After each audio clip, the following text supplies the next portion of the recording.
I come back, I look behind you, I see the cranes are up, I see this momentum in town. It's maybe a Dublin-centric issue, but how strong is Ireland right now? So the Irish economy is growing quite well. Employment is the most important indicator. It's growing around 2 to 3% a year. Unemployment has come down from a peak of 15 point something, currently to 6, and we think to 5 later this year. So that's a very robust recovery.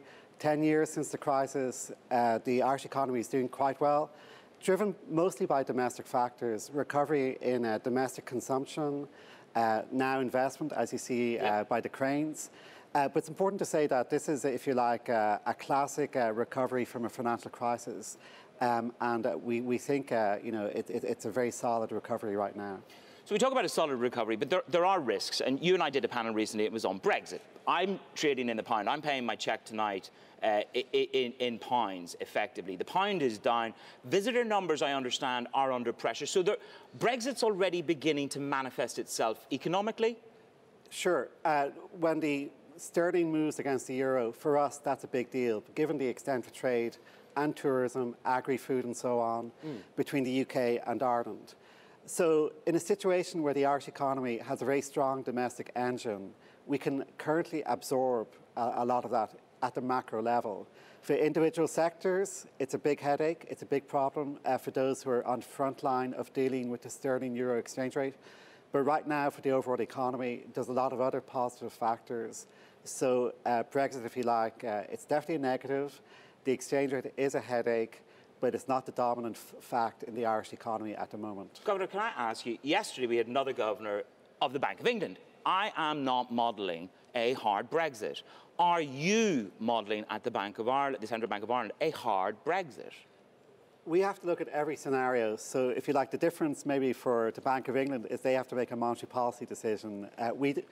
As part of the euro area, our monetary policy decision in Frankfurt at the Governing Council is for the euro area aggregate. So our Brexit work is in forecasting the Irish economy and thinking about financial stability risks. And of course, for financial stability assessment, worst case scenarios are the most relevant. So we definitely do look at hard Brexit scenarios. Not as the most likely outcome, but as the outcome which causes the biggest headache in terms of the domestic economy. Well, let's talk about the upside. A lot of people spend a lot of time talking about the downside. This city, I come back, I see the docks where we are, downtown, we've got the IFSC near us. It's growing. The number of institutions that potentially could come here. Are you being overly cautious in your welcome? Some people are sort of saying to us, look, we had conversations, they're not that open, they don't really want big financials here. Respond. I just don't think that's accurate whatsoever. What we say consistently is that it's a single EU financial system. So whether you are looking to come to Dublin or somewhere else in the EU, the regulatory regime will be the same. That's all we're saying. We're saying that we will provide a consistent regulatory approach, which is going to be the consistent pan-European approach. So the good news is that the EU, my understanding, my impression is the regulators across Europe are broadly trying to keep the same profile, that it's a single financial system, and firms who need to decide where to go need to think about office locations, workforce, the weather, taxes, and so on. They don't need to think about regulation. It's going to be the same regulatory framework, more or less, across the EU. No regulatory arbitrage is the message from you, Governor. Let's talk about the ECB. Yves Mersch on Monday said we're within reach of describing the risks in Europe as being recovery as being broadly balanced. Mr. Draghi says we're firming with a broad-based upswing. Your assessment, Governor? So after a prolonged period where the Governing Council has emphasised, if you like, that the risks are biased towards the downside, that remains the case. But what's true is the tail risk is fading. So if you like, the risk of deflation, the risk of severe negative shocks, that is fading. So I think it's accurate to say, which I think is what we said in the press statement a couple of weeks ago, still to the downside, but the direction is moving more towards balance. So that is, if you like, a nuanced position.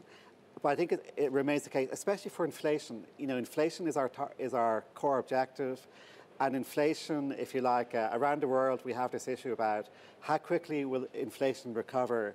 The real economy is recovering, what we have to see is how does that map into the recovery in inflation towards target. Look, Governor, everybody picks over the nuance. If you move to the left, if you swing to the right, are you a hawk or are you a dove?